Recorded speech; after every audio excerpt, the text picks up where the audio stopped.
ఒక కుమారుడు తండ్రి దగ్గరికి వచ్చి ఇలా అన్నాడట, డాడీ ఎప్పుడు ప్రార్థన చేయమంటావు, ఎప్పుడు బైబిల్ చదవమంటావు, రోజు బైబిల్ చదవడం అవసరమా, రోజు ప్రార్థన చేయడం అవసరమా డాడీ అని అంటుంటే ఆ తండ్రి కుమారునితో ఇలా అన్నాడట, నాన్న మనం గ్రౌండ్కి వెళ్ళి గాలిపటం ఎగిరేద్దామా, ఆడుకుందామా అని తండ్రి కుమారునితో అనగానే ఎగిరి గంతేసి సంతోషంతో మైదానంలోకి వెళ్ళిపోయి గాలిపటం ఎగురేస్తున్నారు. కుమారుడు అన్నాడు, నాన్న నాకెందుకు ఒక అనుమానం ఉంది, ఈ గాలిపటం ఇంకా పైకి వెళ్ళాలంటే ఈ దారం ఉంది కదా, ఈ దారం అడ్డంగా ఉందేమో అనిపిస్తుంది నాకు, నా మాట విని ఈ దారాన్ని కట్ చేయి, మన గాలిపటం ఇంకా పైకి ఎగిరిపోతుంది నాన్న అన్నాడట. అయితే తండ్రి ఏమాత్రం కూడా కుమారుడి మాటను తీసేయకుండా నవ్వుతూ ఆ యొక్క గాలిపటాన్ని ఆ యొక్క దారాన్ని కత్తిరించేశాడట. గాలిపటానికి ఉన్న దారాన్ని కట్ చేశాడట. అయితే కొద్దిసేపు గాలిలో ఆ గాలిపటం ఉంది కానీ అమాంతం కూడా అది కింద పడిపోయింది. కొద్ది క్షణాలలోనే నేల మీద వచ్చి పడిపోయింది.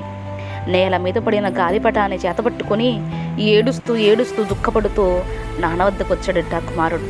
అప్పుడు తండ్రి కుమారునితో ఇలా చెప్తున్నాడు, కుమారుడా, గాలిపటానికి దారంతో బంధం లేకపోతే అది ఇలాగే కింద పడుతుంది నాన్న.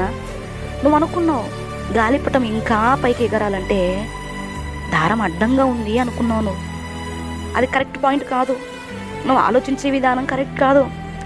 ఆ గాలిపటానికి దారంతో సత్సంబంధం లేకపోతే, బంధం అనేది లేకపోతే ఆ గాలిపటం బలహీనమైపోయి నేలకు ఒరిగిపోతుంది.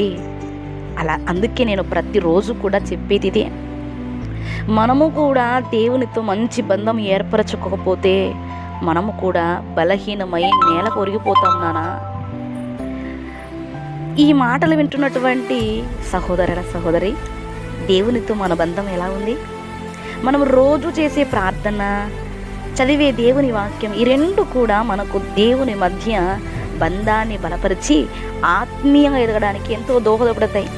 మరి నీవే ఒక ప్రశ్న వేసుకో, మరి నాకు దేవునికి మధ్య ఉన్న బంధం బలమైందా, బలహీనమైందా అని ఆలోచించు.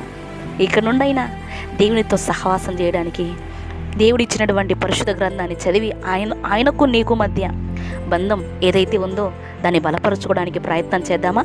ఈ వీడియో మీకు నచ్చినట్లయితే షేర్ చేయండి, లైక్ చేయండి, సబ్స్క్రైబ్ చేయండి. తప్పకుండా అందరికీ షేర్ చేయవలసిందిగా ప్రేమ